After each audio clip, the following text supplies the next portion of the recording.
অবশ্যই সাকিবের সাথে আমি আবার ছবি করব, দেখা যাক এই বছরেই হতে পারে।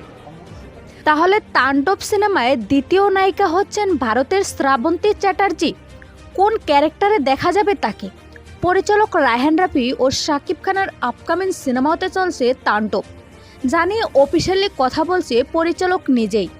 রাফি বলেছেন বিগ বাজেটের তাণ্ডব নিয়ে হাজির হবেন কোরবানি ঈদে। সেখানে 9 বছর পর শাকিব খানের সাথে নায়িকা হতে চলছে জয়া হাসান এবং দ্বিতীয় নায়িকা থাকবে ভারতের। তখন রায়হান রাফি নাম না বললেও অবশেষে ভারতের মিডিয়া থেকে জানা গেছে কি হচ্ছে নায়িকা।